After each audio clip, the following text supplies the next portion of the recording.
Saludos amigos, gracias por estar de nuevo con nosotros en su programa A Rajatabla, Peña de la Democracia en la República Dominicana. Son ustedes muy amables en estar con nosotros en este momento cuando llegamos a sus hogares o a los lugares donde ustedes se encuentran a través de Teleradio América con todas sus disponibilidades tecnológicas para todo el mundo, Super TV 55 en Santiago, también con todas sus disponibilidades tecnológicas y para todo el mundo, y también Canalda TV, el emprendimiento, novedoso emprendimiento televisivo donde salimos a la luz pública los sábados. Así que estamos con ustedes con mucho agrado en este momento para reflexionar. Recuerden que este programa va dirigido a gente inteligente, a gente pensante, a gente solidaria, a gente patriota y esencialmente a quienes comprenden el valor y la naturaleza del gentilicio dominicano. Muchas gracias por estar con nosotros. Me cuesta hoy quizás servir de asesor en comunicaciones del gobierno del presidente Luis Abinader. Lo que pasa es que es como el mecánico, es como el sastre, es como el plomero, que están en un lugar, pasan por un lugar y si notan algún tipo de fallo, el propio instinto de su oficio lo obliga a mencionarlo, a hablar, a comentar lo que está. Ustedes le ha tocado mucho que algún mecánico le dice, mira, no es bueno el ruido de ese que produce el carro tuyo. Eso posiblemente tú tienes un problema de un pitón, una cosa, y no dice, bueno, revísalo. O una tubería que dice, mire, esa tubería estuvo mal conectada porque no es tal de tal forma. Pues también los periodistas que bregamos con políticas de comunicación, estrategias de comunicación, nos llama mucho la atención algunas cosas que están ocurriendo alrededor de la figura del presidente Luis Abinader en términos de comunicación. Entiendan esto, yo no estoy ahora mismo abordando si es bueno o es malo el contenido de lo que está sucediendo, sino yo quisiera hablar de políticas de comunicación en este momento. Miren, por ejemplo, yo no hubiese aconsejado al presidente participar en el programa Antinoti, dedicarle 1 hora y media a un programa que se llama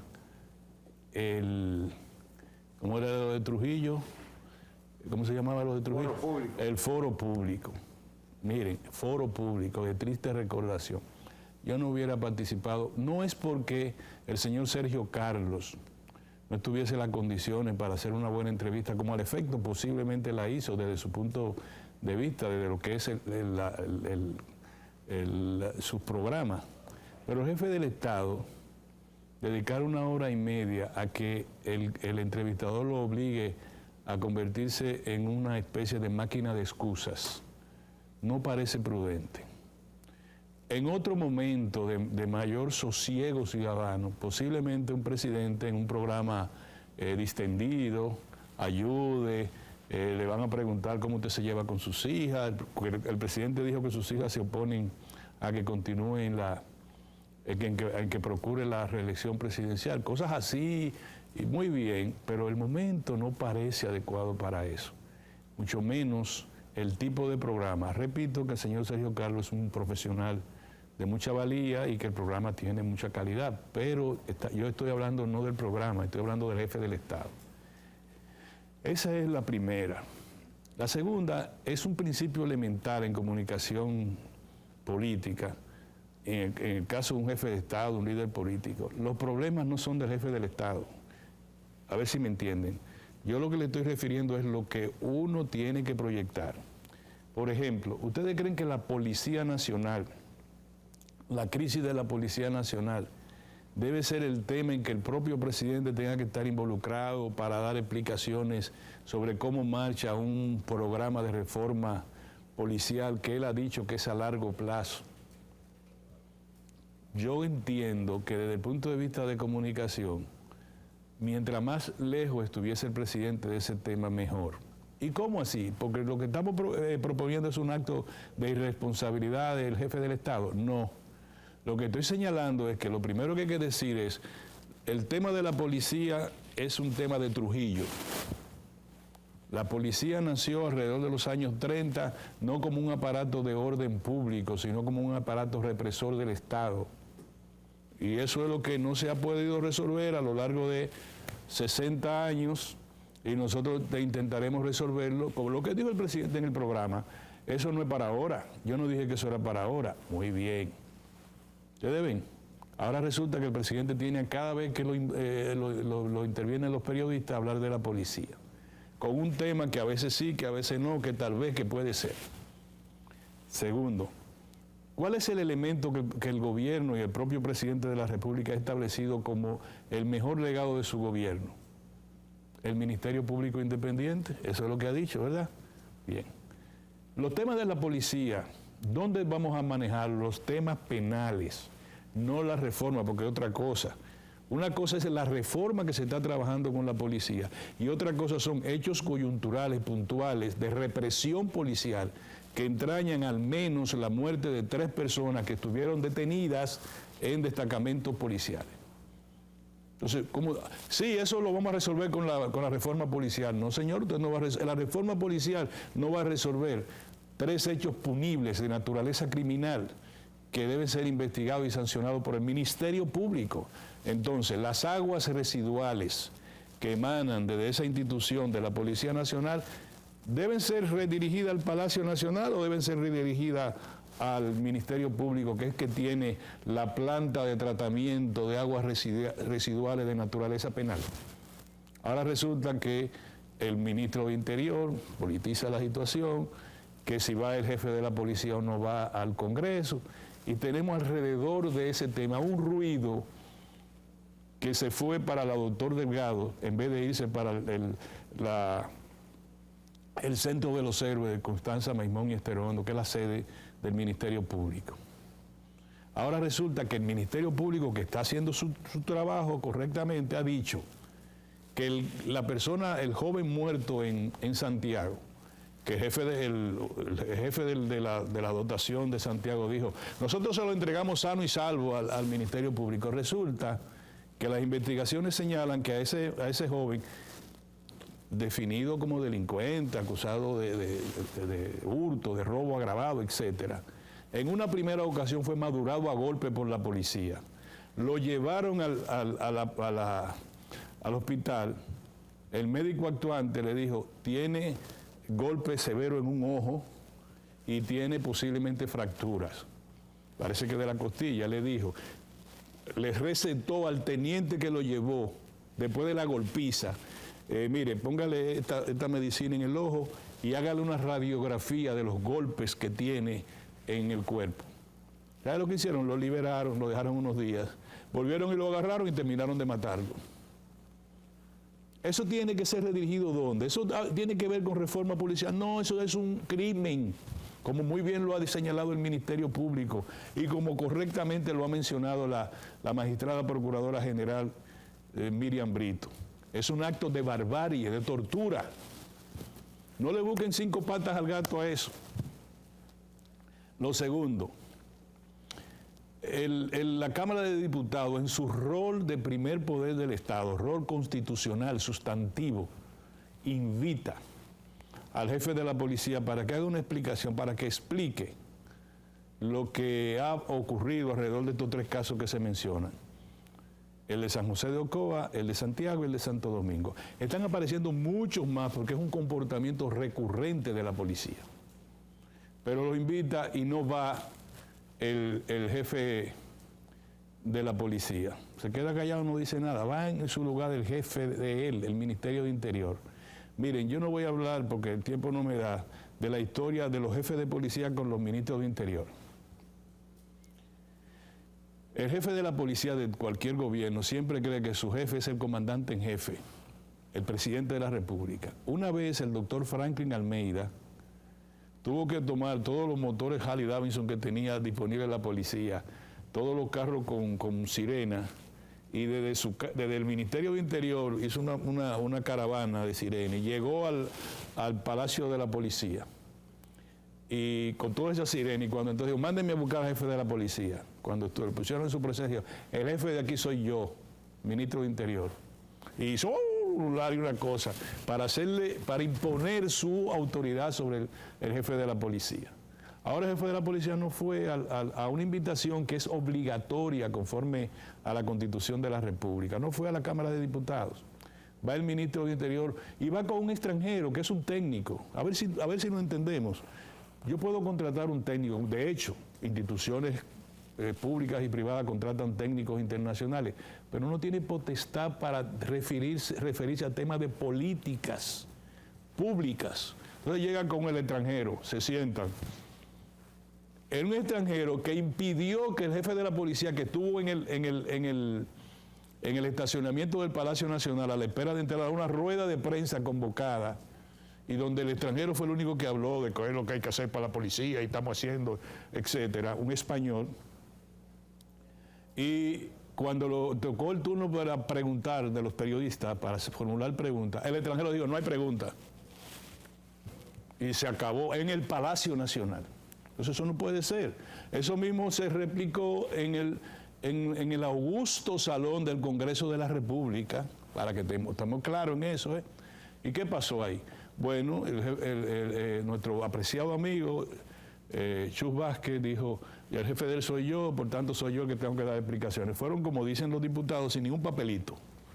Esto es así, esto es así, y se acabó. No vuelvan esas aguas negras para el Palacio, mantengan esas aguas negras en el Ministerio Público. El jefe de la policía debió ir, y el tratamiento que le iban a dar fue el mismo que le dieron a la señora Gloria Reyes, porque hay una mayoría oficial en la Cámara de Diputados, pero ahí, contrario al Senado, donde se le arregló la cosa a doña Gloria, el presidente de la Cámara de Diputados tuvo un liderazgo importante, 100 diputados sentados ahí para auscultar lo que ocurrió. Eso es democracia. Dijeron que no iba. Todavía no se sabe por qué ni nada. Eso crea un tema político, un ruido político.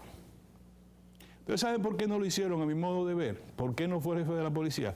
Porque el jefe de la policía es igual que la novela de Gabriel García Márquez.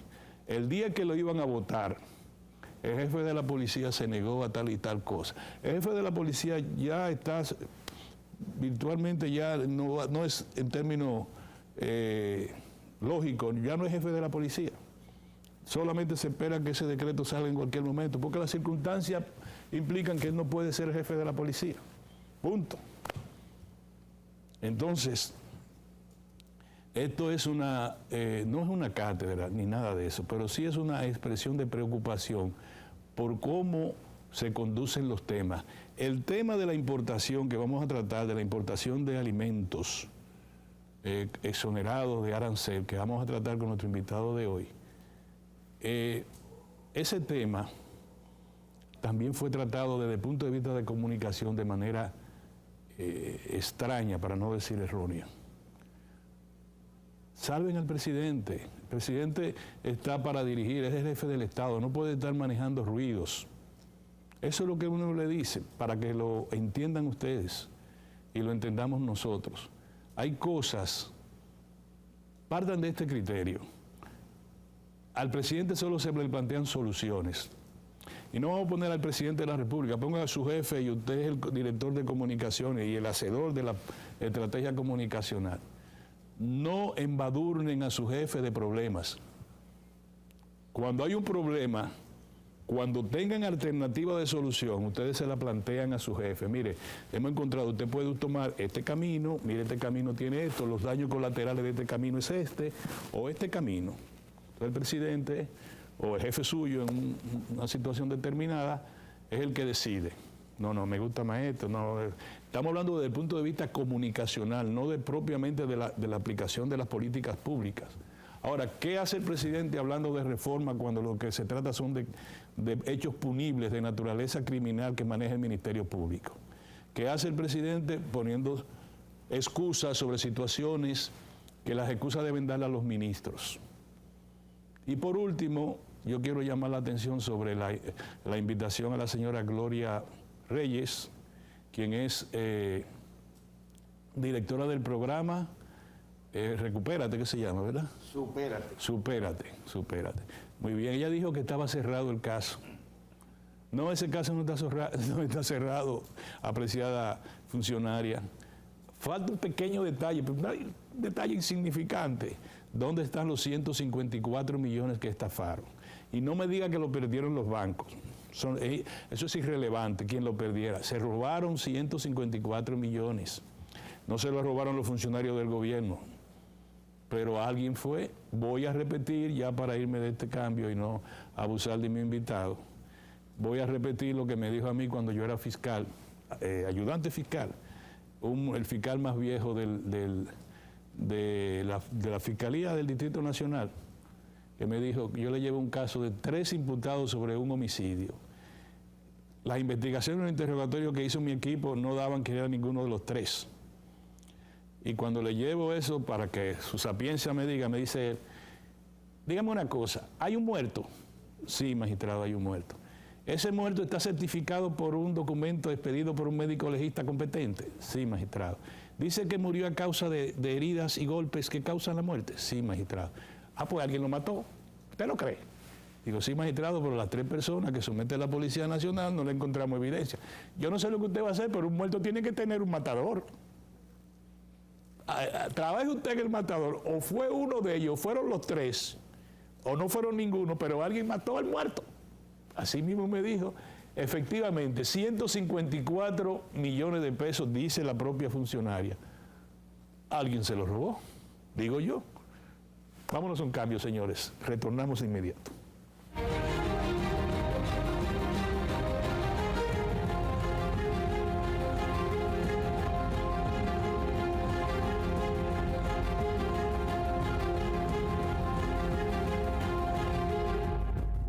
Eres experto haciendo que todo sea simple y funcional, acortando las distancias, llegando a donde te esperan,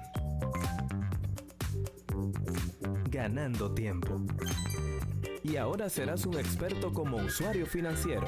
Llegó ProUsuario Digital, la solución que te permite acceder a tu consulta crediticia, realizar reclamaciones, presentar quejas y denuncias, consultar cuentas inactivas o abandonadas y mejorar tus conocimientos de finanzas personales. Accede a prousuario.gov.do o descárgala desde Google Play. Alcanza el nivel experto, el nivel ProUsuario. Superintendencia de Bancos de la República Dominicana.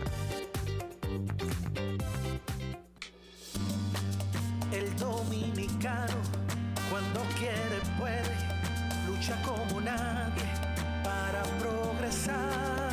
En su corazón la esperanza crece, sabe que la fuerza está en la unidad. Dominicana, dominicano, somos vencedores si me das la mano. Dominicano, dominicano, pasamos del sueño a la realidad. Dominicana, dominicano, somos vencedores. La vida es como una carrera, una sola, en la que cada día damos la milla extra y seguimos transformándonos, porque lo más importante no está en lo que hicimos, sino todo lo que hacemos para ser invencibles. Banreservas, el banco de todos los dominicanos.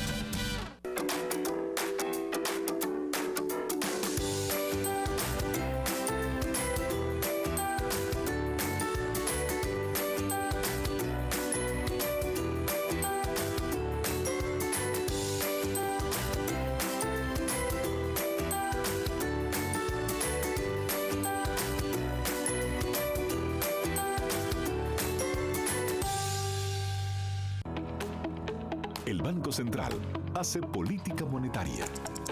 Para ello, utiliza la tasa de política monetaria, buscando incidir en las tasas de interés a que los bancos captan ahorros y prestan para el consumo de los hogares y la inversión de las empresas.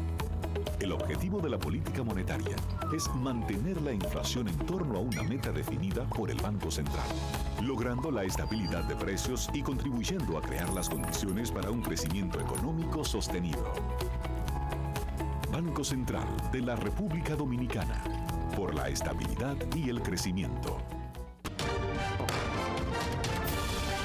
organismo legislativo volvió a realizar un trabajo productivo en beneficio del desarrollo del país, con la aprobación y estudio de varias iniciativas de leyes, el traslado de comisiones permanentes a diferentes zonas del país para verificar denuncias, cambio de nombre a instalaciones deportivas y velar por la conservación de las cuevas El Pomier.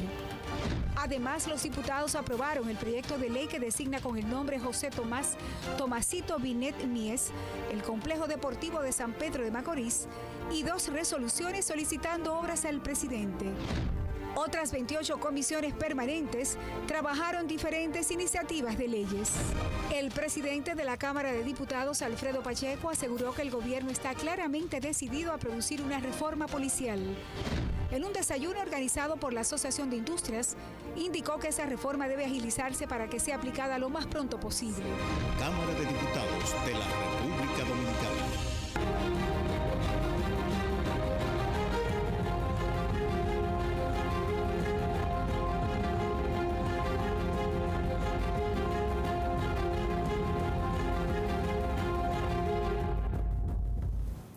Muy bien, mis amigos, como es ya costumbre de su programa Rajatabla, tenemos un invitado hoy. No sin antes yo agradecer a toda la zona del Cibao, las 14 provincias del Cibao, que tenemos tantas retroalimentación de este programa a través de Super TV 55. También por el lado sur de la República, por Teleradio América, la zona este, y también un mensaje de gratitud a nuestros amigos de los Estados Unidos que por las distintas disponibilidades tecnológicas de las frecuencias que tenemos a nuestra disposición en este momento, nos ven allá allende los mares. Gracias de verdad. Nosotros siempre agradecemos eso. Uno no se imagina a la platea que uno se dirige, por eso uno tiene que ser respetuoso de la gente. Nosotros no estamos en un barcito con 3 o 4 personas, no. Estamos con miles y miles de dominicanos y dominicanas en todas partes que ven este programa por respeto a nosotros y un respeto que es recíproco y que además nosotros lo adornamos con una fecunda admiración hacia nuestros amigos y amigas que nos dan ese privilegio. Pues en el día de hoy tenemos a un invitado que tiene la condición de que es amigo mío primero, que es Carlos Segura Foster. Él fue director del Banco Agrícola. Ese es un cargo de naturaleza técnica y una mención curricular, pero la verdad es que él es un patriota. Carlos Segura viene de la fundación, casi los tiempos de fundación del Partido de la Liberación Dominicana, y siempre ha sido un ciudadano preocupado por la mayoría del pueblo dominicano. Ojalá que en el tiempo que no lo he visto, que son como 2 semanas, no haya cambiado y haya dañado lo que le estoy diciendo ahora mismo. Por tanto, yo le voy a pedir a Carlos Segura Foster, que es un dirigente ortodoxo de aquellos que son demasiado rígidos, que se flexibilice aquí, que sea técnico, que sea político en partes iguales, pero sobre todo que tenga mucho sentido común al momento de trabajar con nosotros este programa, porque nosotros tenemos que hacer un aporte importante y él es un aportante valioso para este momento de crisis basada en los niveles inflacionarios a nivel mundial. Carlos. Hermano, camarada, un placer de verdad. Gracias. Como te dije, una vieja invitación que estamos concretando. Y la estamos concretando en un momento que, como tú dices, tenemos que actuar con sensatez. Porque ni a los gobernantes ni a los gobernados le conviene que se pierda la paz social que ha hecho posible que nuestro país sea modelo en el área, en el continente y en el mundo en algunos aspectos. Ni que perdamos la capacidad que tú tienes, la calidad. Tú sabes que antes de hablar, como yo soy abogado, o pretendo serlo, los abogados decimos en los tribunales, el juez le dice, presente calidades. O sea, ¿por qué usted está aquí? Tú estás aquí por tus calidades que tienes. Entonces yo con tus calidades te voy a hacer la siguiente pregunta. Tengo que adornártela para que evitar que tú te me le vayas por un sesgo de naturaleza política solo de eso, porque lo puede hacer. Es esta disyuntiva, carestía y escasez. Dice el presidente, en 2 meses, el presidente Luis Abinader, en 2 meses vamos a tener uno de los niveles más bajos de inflación de la región.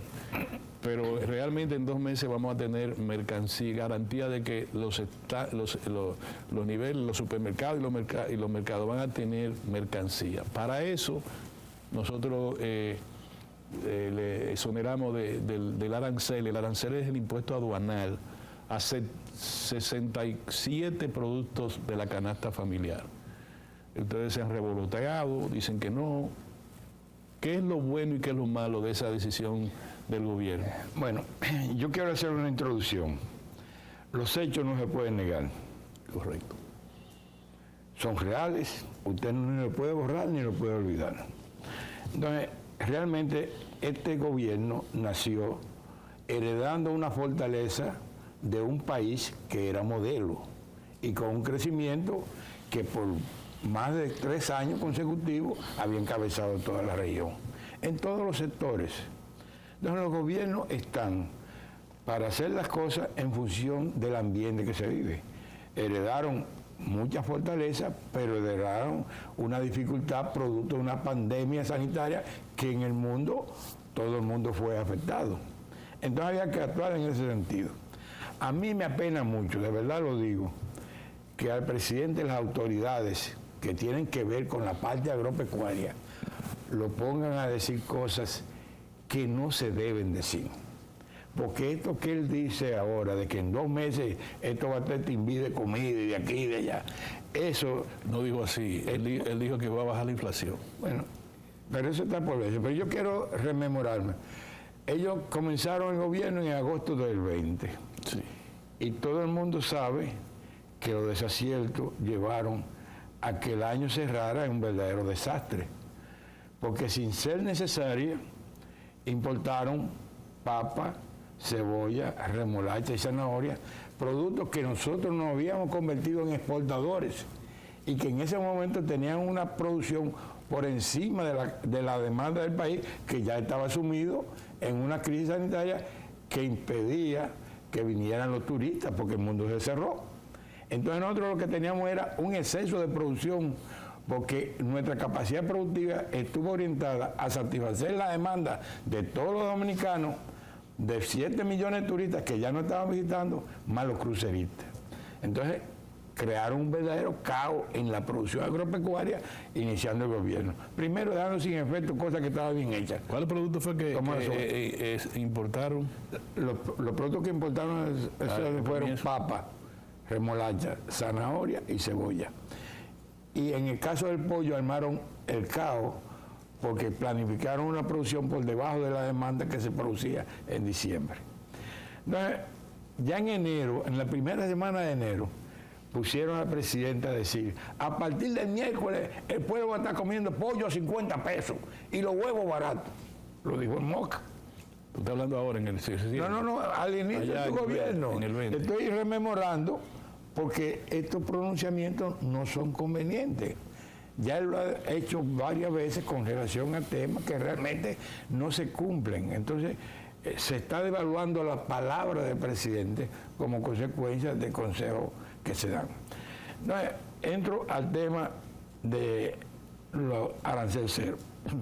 Lo primero es que el país es signatario de acuerdos comerciales con la Organización Mundial de Comercio y con DR-CAFTA. De los 67 productos que la ley establece 0 arancel, 60 no pagan arancel. No, espérate, así no, espérate. Bueno, hay una ley para... Aprobaron una ley primero que no era necesaria, y te voy a decir por qué no era necesaria. Porque pero de los 67, 60 no pagan. Ni pagaban antes ni pagan ahora. Hay 7 que sí pagaban por la medida de protección a la producción nacional, lo que se conoce en los acuerdos comerciales como la salvaguarda. ¿Cómo te guarda la producción nacional? Poniendo al frente del control de las importaciones a funcionarios que velen por uno u otro sector. ¿Quién integraba esa comisión de salvaguarda? El ministro de Agricultura, que la encabezaba, que está para favorecer a los productores, para vigilar que los productores no se perjudiquen. El de Industria y Comercio, que está para asegurar que el consumidor tenga precios razonables, y el director de aduana, que tiene que velar para que el gobierno tenga sus ingresos que le permita seguir operando. Esa era la Comisión de Importación, y en todos los acuerdos se estableció la salvaguarda. Por eso existen aranceles que oscilan entre el 20 y el 99% del valor FOB. ¿Por qué un rango? El valor FOB, transporte y seguro. No, lo que cuesta más en puerto, más y tú le agregas el transporte y el seguro. El flete. Sí. Entonces, ¿qué es lo que se hace en esa comisión? Si hay necesidad de importar, vamos a importar a un precio que no entre en competencia y perjudique a la producción nacional. Y por eso el arancel oscila entre 20 y 99, porque si yo compro papa a X precio, que poniéndole X impuesto se va a vender similar a la papa que se produce aquí, pues eso no me crea ningún problema. Pero he cogido el cultivo de la papa precisamente porque hace 2 semanas tuve que hacer un estudio profundo sobre esa situación. En un supermercado, papa muy buena, muy bonita, a 36 pesos la libra. Y en otro supermercado, papa importada a 69 pesos la libra. Espérate, la de nosotros está más barata. Más barata. Y así están todos los productos. Pero una pregunta. Pero es que no va a bajar. Los 7 productos que tú señalas que son los únicos que de verdad entran en la ley de exoneración del arancel, ¿cuáles son? Bueno, los productos que pagan arancel son los que no están protegidos por los acuerdos comerciales. Como el pollo. Bueno, el pollo, porque el pollo tiene un tope, pero se va a liberar dentro de 3 años, 100%. Total. El arroz, es decir, lo que se conocen como lo que están en la lista de salvaguarda técnica. Exacto, productos sensibles. Entonces, la leche, los quesos. Tú tienes una producción local que mantequilla, tú tienes que proteger. margarina, su derivado, todos los derivados lácteos. Entonces, la situación estriba es que en el mundo, es decir, nosotros hemos golpeado la producción nacional en el peor momento de la humanidad. Y cuando nosotros salgamos a comprar, aunque sea con 0 arancel, lo que vamos a importar será mucho más caro que lo que se produce aquí. Y habremos dañado la producción local, que estaba muy buena, pero que además, el año pasado solamente se perdieron 143,000 empleos como consecuencia de la reducción de la siembra que se produjeron en el 2021 por los desaciertos cometidos a finales del 20. Tan sencillo como eso. En el 21, este país produjo en 45 renglones menos que lo que había producido en el año 2020. Tú trajiste unos papeles, ahorita los vamos a presentar, porque yo veo que tú trajiste unos papeles. Bueno, porque tú sabes que, por si acaso, a pesar del rol de militante que uno ha tenido, uno tiene influencia de algunas figuras que han jugado un papel. A mí me dicen que tú siempre andas como la Jara. Sí, con los papeles en la mano. Sí, entonces, ahora, los datos están ahí. Carlos, todavía tú no has contestado mi pregunta. ¿Es necesario o no garantizar que haya una armonía entre carestía y producto y garantía de que va a haber productos suficientes de la agropecuaria y la agroindustria? Estamos hablando de agropecuaria y agroindustria. Me imagino yo que eso es lo que afecta a la ley esta. Entonces, que nos quedamos sin producto. La situación es, Orión, mira, en el año 2020, el volumen de importación tuvo un precio FOB de 3.109 millones de dólares. Y yo te digo las dos cosas, porque el volumen es una cosa que varía mucho por el precio, el valor del FOB.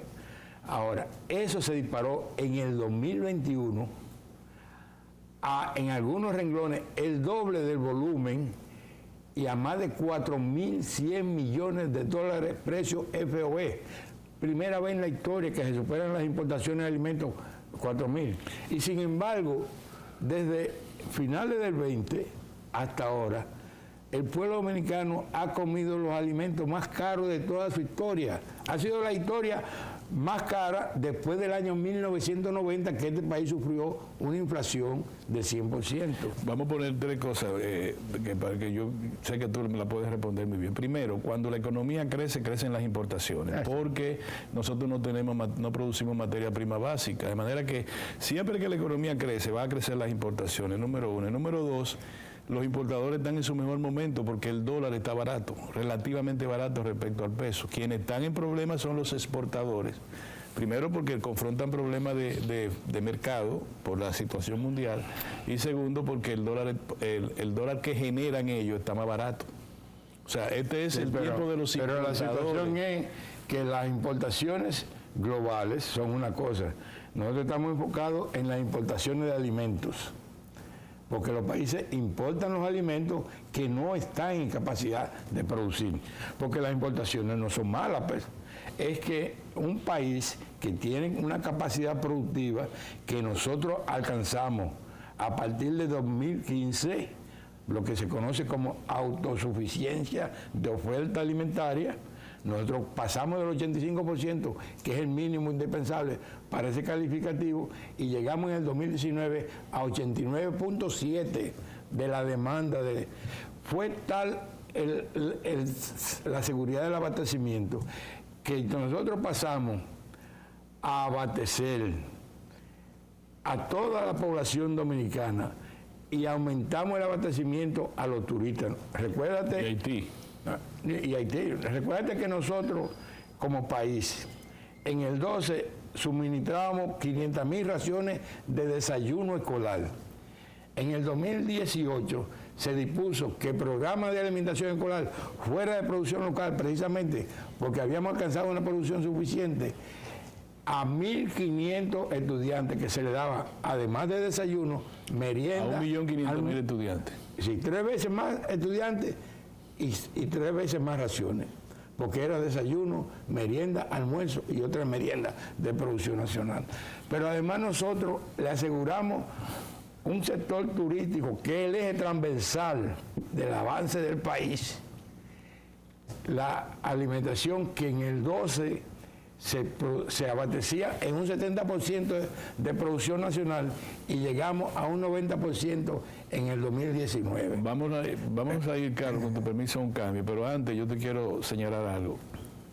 No que yo quiero ser abogado del diablo, pero el país es el número 1 en recuperación del turismo, número 1. Y si se recuperó el turismo, hay que darle comida a los turistas. Me imagino que hay que buscar la comida. Si una cosa te trae la otra. Segundo, ¿tú crees que un gobierno en tiempo electoral no va a garantizarle al país, aún con los daños colaterales que tú haces referencia, de arroz, habichuela, carne de pollo, legumbre, en sentido general, derivado de la leche y sus derivados? ¿Tú crees que carnes? ¿Tú crees que el gobierno va a esperar a que eso se explote con el tema de ruso y ucraniano? Eso yo quiero que tú me hagas una reflexión, porque también tenemos que pensar políticamente, además de los técnicos crasos y secos como son ustedes. Quédate con esa reflexión para que me la digan casi de inmediato cuando retornemos de esta breve pausa. Señores, muchas gracias por estar con nosotros. Retornamos casi de inmediato.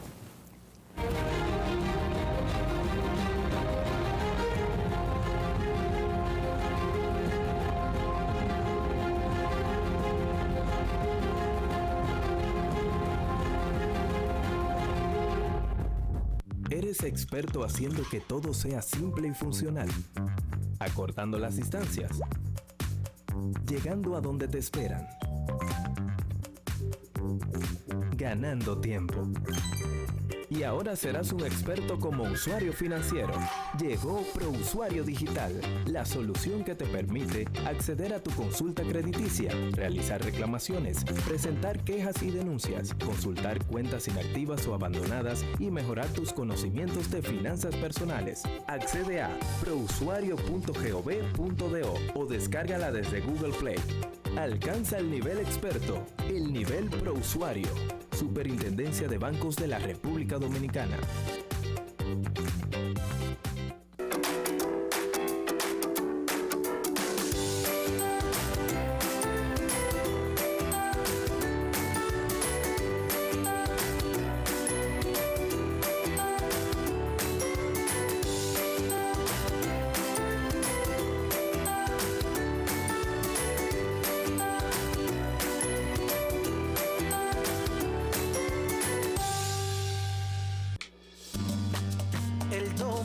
dominicano, cuando quiere puede, lucha como nadie para progresar.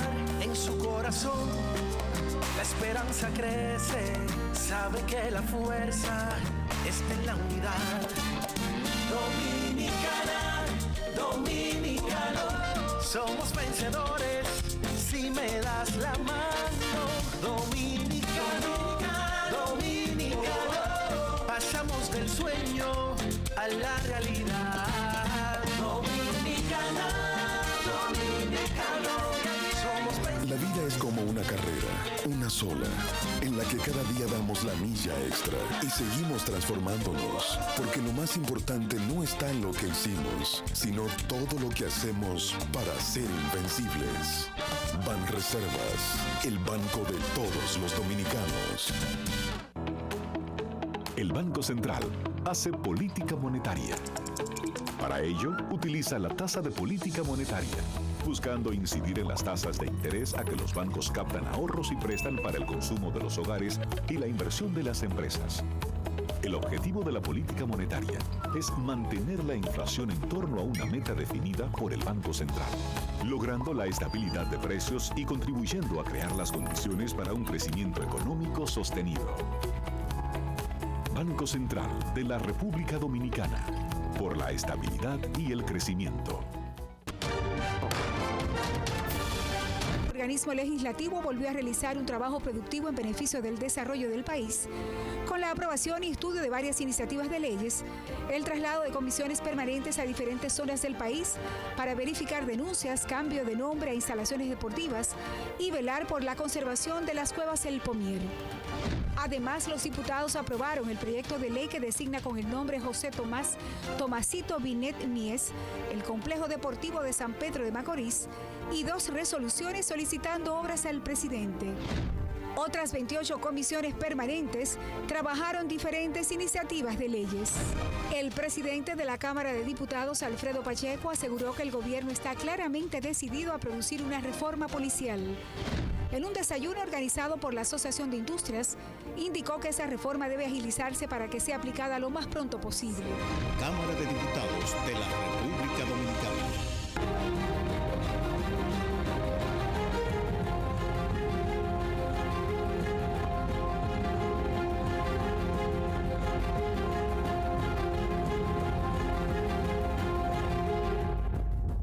Carlos Segura Foster, miembro del Comité Central del Partido de la Liberación Dominicana, porque vamos a hablar de política en un momento, y es administrador del Banco de Reserva, donde tuvo gran parte de su vida laboral, y un hacedor y una persona vinculada con el sector agropecuario nacional desde toda su vida. Por eso está con nosotros hoy con calidades para hablar del tema. Carlos, ¿te acuerdas de lo que yo te dije? Mire, yo te dije que voy en la misma línea porque a este país no le conviene que se pierda lo que con tanto esfuerzo se ha conquistado. Y tú hiciste la introducción señalándome como administrador, pero para mí el orgullo es que yo llegué al Banco Agrícola como mensajero. Sí. Porque eso me permitió hacer una carrera desde el gobierno del Triunvirato, pasando por Balaguer, PRD, en sus diferentes matices, hasta que llegué a la posición de que por decreto ocupé una posición. Entonces tú eres un servidor público. Servidor público durante 56 años, 40 de los cuales lo dediqué en el Banco Agrícola. Entonces yo te dije, los hechos no se pueden negar. ¿Por qué el país nos llena de orgullo, incluyéndome a mí? Yo me emocioné cuando el país fue reconocido como el número 1 en la recuperación del turismo, porque el turismo es el eje transversal para el avance del país. Entonces yo me tengo que sentir bien, porque ese reconocimiento es la recuperación de algo que se venía haciendo bien. Entonces yo tengo que decir así, con la franqueza que me caracteriza, ¿por qué estamos bien en turismo? Porque estas autoridades que se han puesto en el sector turístico no se han puesto a desbaratar todo lo que se hizo anteriormente, sino a continuar lo que estaba bien hecho. ¿No es así? La inversión en el sector turístico creció constantemente desde el 2010, que gobernaba Leonel, hasta el 2020, que comenzó la pandemia. Entonces, ¿qué es lo que han hecho? Esta plataforma la ha mantenido y se ha recuperado. Lo mismo puedo decir del sector salud con unas observaciones. ¿Por qué se reconoce que en este país hubo recuperación y buen manejo con la pandemia? Porque la realidad, ahí están los índices, poco contagio, no internamiento, entonces eso hay que reconocerlo. Pero eso está salpicado, porque en salud pública se fueron varios viceministros, un jefe de despacho y un ministro que dijo, yo no aguanto esto porque yo no soy hombre de estar repartiendo pastel. Porque las compras se convirtieron en una fuente de corrupción y de denuncia. Pero eso no elimina que se manejó bien la vacunación. ¿Se compraron vacunas en exceso? Sí, mal hecho, pero bien hecho que se vacunó a la población y eso permitió recuperarnos y sirve de plataforma para que se recupere el turismo. Ahora, lo mismo sucede en zona franca. Siguió el aumento de la exportación de zona franca, porque no se pusieron de loco viejo a decir que esto está mal hecho. El problema de la agropecuaria es que destruyeron lo que estaba bien hecho. Entonces, ¿tú crees que el ministro de Agricultura no lo está haciendo bien? El equipo agropecuario, primero no existe equipo agropecuario. Te lo voy a decir, el equipo agropecuario no existe. Y con la dehesa se demostró. ¿Quiénes se reunieron con los representantes de los sectores en la Cámara de Diputados? El equipo agropecuario, ¿no? No, el ministro de Industria y Comercio, era Hito que estaba al frente de eso, discutiendo la ley de los aranceles. ¿Quién habló en la rueda de prensa donde estaba el ministro de Agricultura, el administrador del Banco Agrícola y el de Hacienda y Desarrollo, el de Hacienda?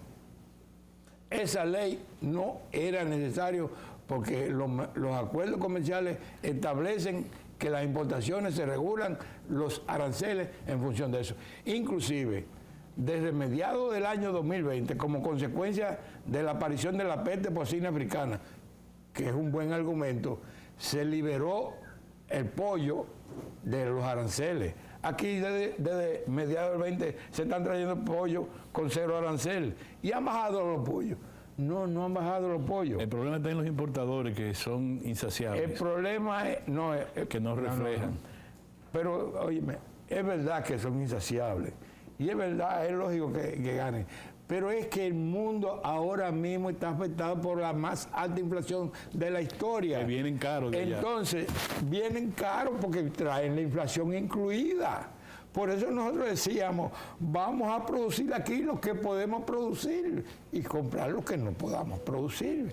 Pues tú sabes que en el ámbito de agropecuario, en países civilizados, perdóname que use esta expresión, se usa algo que aquí no pasa. Por ejemplo, una vez, hace muchos años, tú trabajabas en el Banco Agrícola, por lo visto, un ministro de Agricultura prohibió la exportación de plátano, porque aquí había escasez, qué sé yo cuánto, qué sé yo qué. Se perdió para siempre el mercado de Puerto Rico. Para siempre, porque cuando tú sales de los mercados, otro más poderoso que tú lo ocupa y tú por retornar es el problema. Y en otra parte lo que se hace dice, miren, no tenemos mucho plátano, se va a estar caro, pero tenemos papa. En vez de comer plátano, coma papa, porque tenemos disponibilidad y sigamos manteniendo los nichos internacionales. Aquí no ocurrió. Ocurrió con el guandur también, que perdimos la maqueta de Nueva York y de Miami. O sea, nosotros tenemos como extraviado la situación del mercado agropecuario y lo que se teme no es solo que los productores grandes tengan problemas, sino los productores pequeños pierdan mercado. Es decir, ¿qué hago con mi producción si, como tú dices, la papa buena extranjera estaba, la de nosotros más barata que la extranjera? Porque las que trajeron, donde la compraron, el precio en fin, que estaba a 30 pesos, mientras aquí a los productores nacionales se la estaban pagando entre 12 y 16 pesos. Eso explica que la de aquí se vendía a 36 con precios razonables de ganancia para todo el mundo y la importada de 69, porque la importada era más cara. Y eso mismo va a suceder ahora. Ahora mismo todos los productos en toda parte del mundo están más caros que los que pudiéramos producir aquí, aún produciendo caro por el alza de los insumos que inciden en la producción. Ya que tú reconoces... Entonces, sí, déjame decirte, porque he hecho un razonamiento de los mercados que se conquistan y se pierden. Por ejemplo, Puerto Rico está a 45 minutos aquí en avión y en barco a 24 horas. Puerto Rico produce apenas el 15% de lo que consume su población, que tiene un alto poder adquisitivo. Y nosotros no hemos podido conquistar ese mercado. ¿Por qué? Lo primero, con el plátano hubo una combinación, que aquí llegó la cigatoca. Entonces, no se podía... Los requerimientos federales son de Estados Unidos. Los sanitarios son de Estados Unidos. Entonces había que llevar el plátano pelado. Aquí se establecieron unas cuantas industrias que se exportaba el plátano pelado. Pero ¿qué sucede? Que los países, cuando conquistan mercado, es sobre la base de contratos. Yo te suministro X cantidad de furgones de esto. Entonces nosotros tienes que asegurarlo, llueva, truene o ventee. Sí. Entonces, ¿qué pasaba con la generalidad de lo que estaban exportando aquí? Que si aquí el precio se ponía mejor que le pagaba el importador, prefería venderlo aquí. Entonces se perdían los mercados por falta de cumplimiento de los contratos. Sí. Por eso es que los países tienen que tener reglas claras. La importación. Sí, no puede hacer que no quede tan poco tiempo. Vámonos a la política, Virgen de la Altagracia. Tú ves que contigo se ve el tiempo.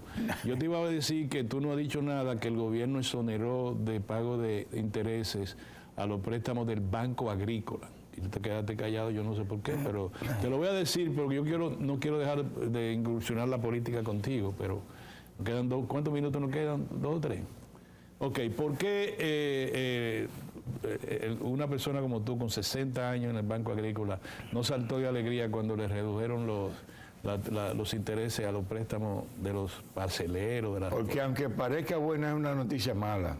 Ándale, ándale. Porque a los productores de café que le anunciaron ahí que le exoneraron 397 millones de pesos, que dicho sea de paso, no se ha ejecutado la operación. Son gente que habían creado industrias, que estaban exportando café a Europa. Y como exportadores tienen que mantener buen nombre. Eso, una condonación, afecta, y tú tienes experiencia bancaria, su historial crediticio. Tan pronto lo vean que lo condonaron, no es un suplidor confiable. Como no es un cliente confiable. Entonces, si lo iban a hacer, no debieron anunciarlo como una buena medida, porque la medida, aunque parece buena, y a mí me alegra por los productores, pero en términos de manejo de crédito y de imagen de los clientes, es malo. Sí, porque los bancos, el gobierno, el Banco Agrícola, que es un banco, tiene que reportar el historial de sus clientes. Entonces, ¿a quién le condonaron? Pues es porque no tiene capacidad de pago. Y ahí estaban gente que en el gobierno anterior, bajo mi administración, se convirtieron en dueños de factoría y exportadores de café procesado de esa factoría. En un minuto, porque aquí me parece muy radicales con nosotros, ¿tú crees que el PLD tenga una chance de salir del pantano donde está? Sí, nosotros estamos en un proceso de fortalecimiento del partido. Nosotros, este proceso que estamos llevando a cabo de presentarle caras nuevas a la sociedad, nosotros lo vamos a agotar con mucho éxito, con un partido fortalecido que nos va a llevar de nuevo al gobierno en el 2024 para que este país rescate la senda del progreso y el desarrollo que se logró en los gobiernos del PLD, los encabezados por Leonel y muy particularmente los encabezados por Danilo Medina. ¿A ti te cae mal el Ministerio Público de ahora? ¿Te cae mal o tú lo ves bien? ¿Cómo no, tú lo ves? Yo soy un ciudadano que me alegra que las cosas se sucedan bien. Y yo estoy de acuerdo que si se cumplen los debidos procesos, quien haya actuado mal frente a la sociedad debe rendir cuenta. 15 segundos, un momentito. ¿Tú crees que el PLD y el Fuerza del Pueblo deben unirse para las elecciones del 2024? Dice que cuando ha habido amor, siempre ni se quedan. Por tanto, si el futuro amerita esa situación, lo más lógico es que usted prefiera a un malo conocido a correr la aventura de conocer un bueno. Siempre será preferible el malo conocido que el bueno por conocer. Es un veterano grande, Carlos Segura Foster. Carlos, ¿tú te llevas bien con el presidente Medina? Sí, excelente. ¿Tú lo visitas? Sí, lo visito con frecuencia. ¿Tú no tienes miedo de visitarlo, que te vean entrando ahí a la casa? Yo vivo de este lado, por si acaso. No. Que vive hacia la de Riquillo. ¿Tú entras así, normal? Yo llego, me levanto en mi vehículo, entro y salgo en la cuestión de Pero no tengo problema, porque yo he sido un funcionario público consciente que quien ocupa una función pública tiene que tener una vida lúcida, transparente. No, de eso yo doy, llévame a mí de testigo, que yo sé que es así. Gracias, Carlos Segura Foster, ciudadano de la República y servidor público. ¿Está bien que lo diga así? Eso lo voy a decir. Carlos Segura Foster, un servidor público, 60 años en el Banco Agrícola, desde mensajero hasta... Orgullosamente, el mejor puesto es el de mensajero, porque me permitió la carrera. Ok, déjame el de administrador a mí, está bien. Está bien. Muchas gracias, señores. Este es A Rajatabla. Hemos tenido el privilegio de contar con la presencia de Carlos Segura Foster, como le dije, un servidor público. La próxima semana, con la gracia de Dios, estaremos de nuevo con ustedes por la cadena de emisoras que tienen a bien reproducir este programa. Muchas gracias, señores.